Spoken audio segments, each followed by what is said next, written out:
Hey everyone, Admiral Seabass here. Welcome to my war room.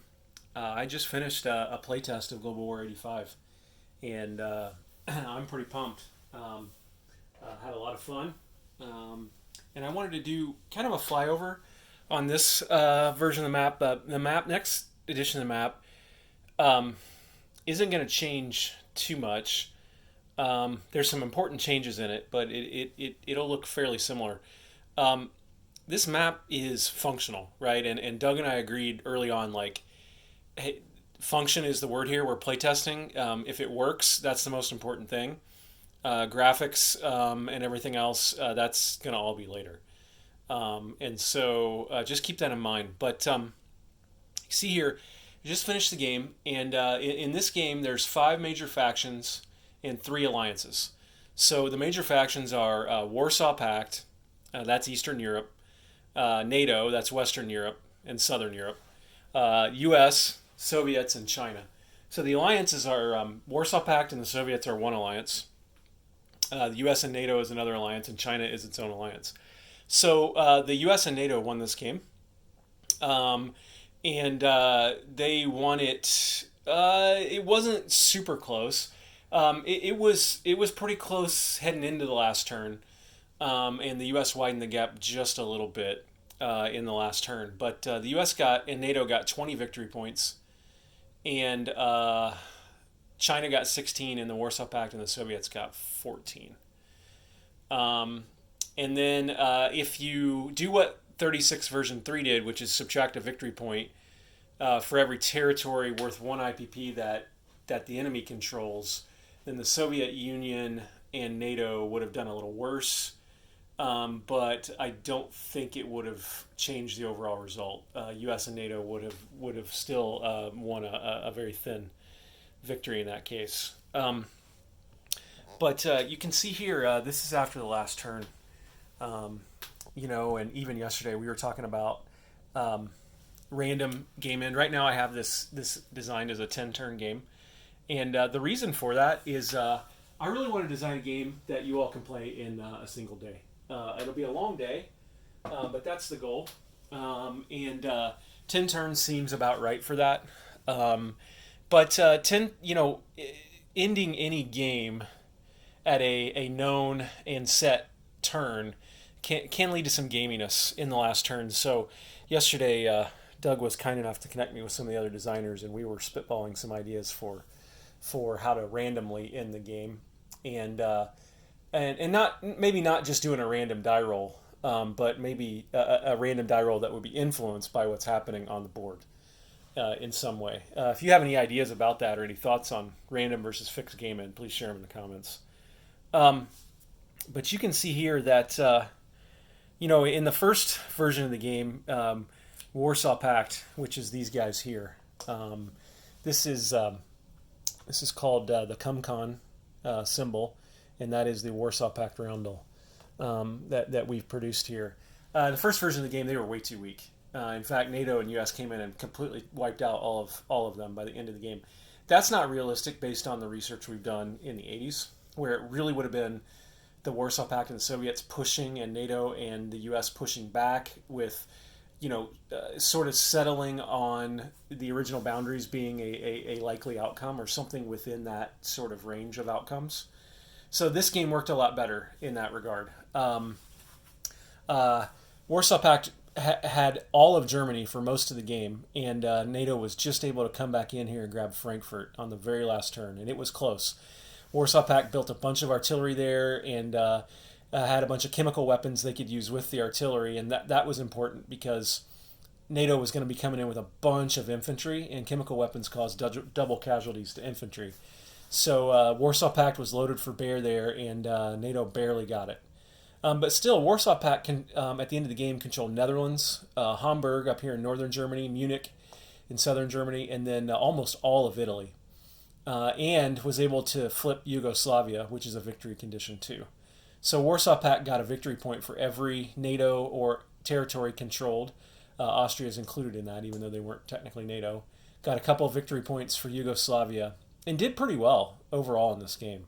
I was pretty pleased with the balance in terms of Warsaw Pact and their ability to punch against a combined force of NATO and U.S. NATO, on the other hand, did awful.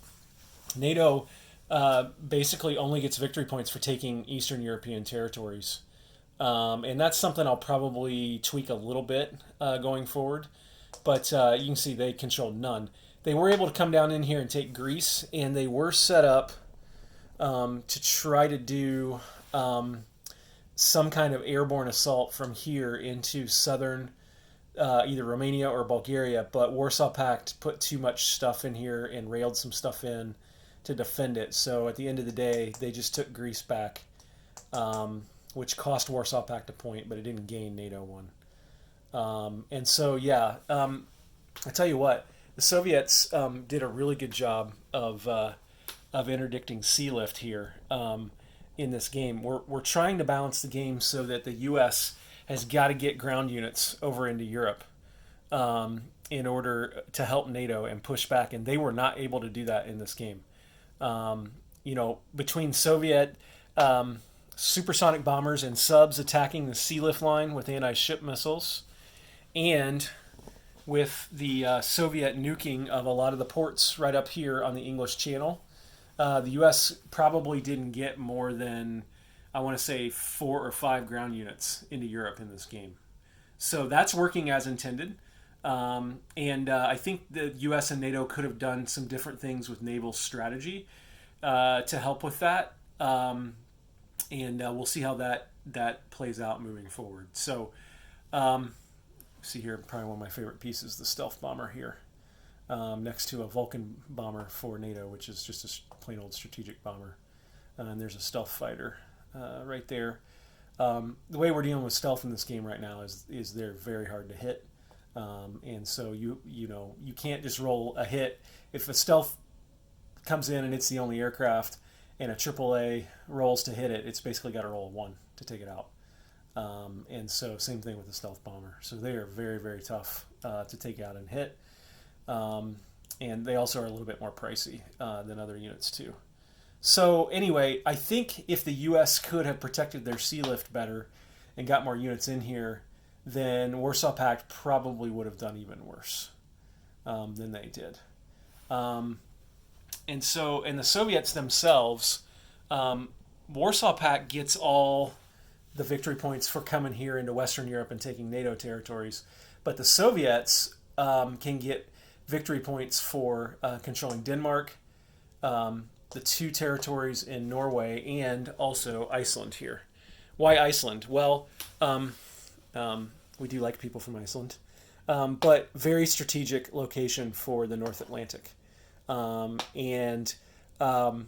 controls this, it's called the GI-UK gap here, Greenland, Iceland, UK. Whoever controls the naval ships coming in and out of here basically wins this war, and that's what happened in this game. Soviets came and took Iceland, used it as a base to hit some of the shipping coming over, but then the U.S. came back and took it and then pushed on and was able to win back these 3 territories for NATO by the end of the game. So that's what happened in Europe. Pretty even affair overall in Europe, I would say, between the Soviets, Warsaw Pact, U.S., and NATO. So when you look down here in the Middle East, this is where the Soviets, they did okay. Iraq won the Iraq-Iran war, which got the Soviets a victory point. But then would give more victory points for the Soviets if they can control entire countries in the Middle East. And you can see the U.S. was able to come in here and pick off 1 territory in Iran and 1 territory in Iraq and take that victory point away from the Soviets. And if the U.S. hadn't done that, the Chinese could have come in and tried that in eastern Iran. So I would say the Soviets held their own better down here than they did in the first playtest, and spent a lot more money down here. The thing the Soviets did that was really smart is they never invaded Saudi Arabia. Because once they do that, Saudi Arabia aligns to the U.S., and the U.S. can start using this production center here to build tanks or planes, and these recruitment centers to start building infantry. And it almost I mean, you're going to get two bucks of income from that. So that's almost paying for an infantry every turn to put here. But the Soviets decided not to do that. The Soviets can deny the U.S. victory points if they take out Saudi Arabia. But the Soviets just thought, hey, let's try to hold our own here. Let's try to hold her on in Iraq, and they almost pulled it off. So that was a fun part of the game. And then over here, let's talk about Southeast Asia and Southern Asia first. The Chinese can get victory points for controlling, it's called Asian domination. So they get victory points for controlling India, for controlling Vietnam, and for controlling Soviet territories up here. So the way that the Chinese did this is they persuaded Pakistan, which is what we call a soft aligned minor faction in this game.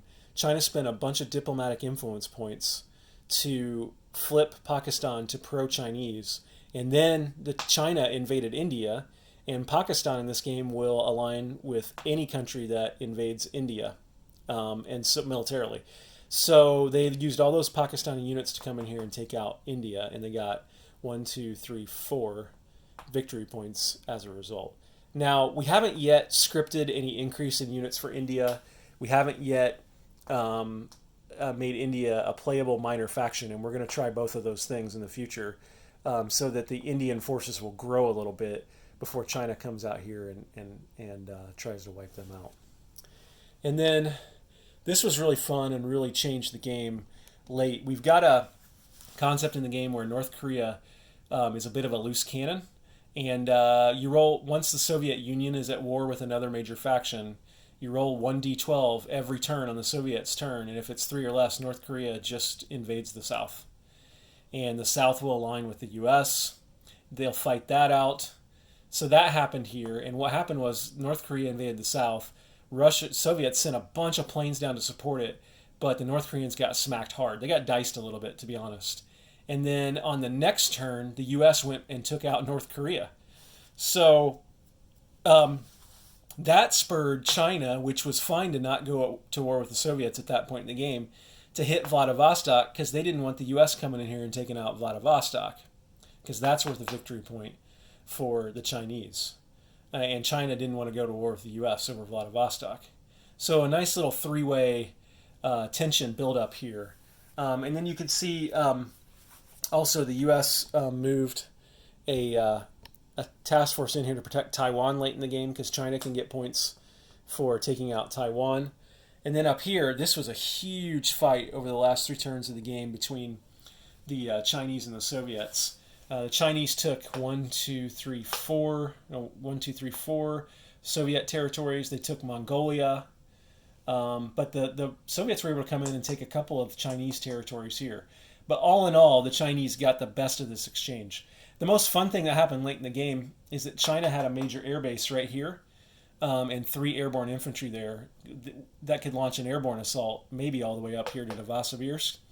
And China's like, USSR is like, oh, well, we can't have that. So they sent some nukes down here and just wiped out that major airbase, and there was nothing China could do.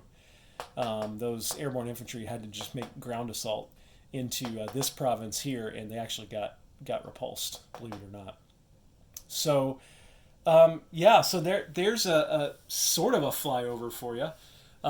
It's been a lot of fun, and fun game. Tell you what's going to happen now, moving forward with this game is, of course, I've got more tweaks to make, and before we play test the next version. But I'm actually getting a group of guys together here in my war room in October, and Doug has said he's going to fly up for it. I'm trying to convince Doug to play the game. Doug makes these games for us, but he rarely gets to play them. So he's going to be here. A bunch of guys are going to be here. We're going to play test it in October and get more feedback and make some more tweaks at that point. And I'll probably do some other videos for you too to show you some of the units. And we got a new version of the map that I'm going to show you here pretty soon as well. And so yeah, I hope you guys enjoy this game. This was can't remember, third time maybe I've played it, and it's just getting better and better. I'm super happy with the nuke rules we use in this game.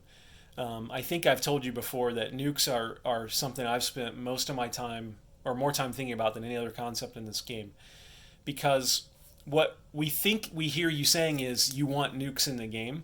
The problem with having nukes in the game is that they're so powerful, right? You either have to dial them down to be unrealistic in their power, or you have to do something like say we're going to allow for limited use of nukes, not wholesale use of nukes in the game. So we're basically allowing everybody to use a limited number of nukes every turn once they're at DEFCON 1. And it really, really was a lot of fun to do that. And it allows you to target your enemy's economy, their production, or their military facilities, or their nuclear weapons themselves. There's a doctrine called counterforce where you use your nukes to take out your opponent's nukes, and we have that in this game. And if you get the strategic defense initiative, which allows you to shoot down nukes in space with a die roll, then it can be really tempting for you to try to knock out your opponent's nukes. And then if he retaliates against you with his nukes, you can try to take those puppies out before they hit, and that's pretty fun. So anyway, that's a brief overview of this playtest and how it went. So much fun. Thanks to Doug for doing this and allowing me to design it. And I think as we head into the fall here and into next year, you're gonna see us taking more affirmative steps towards getting this game to your table. So please leave me comments, questions, anything you want to ask me, and I'd be happy to respond if I can. Take care, everyone. This is Admiral Seabass signing off.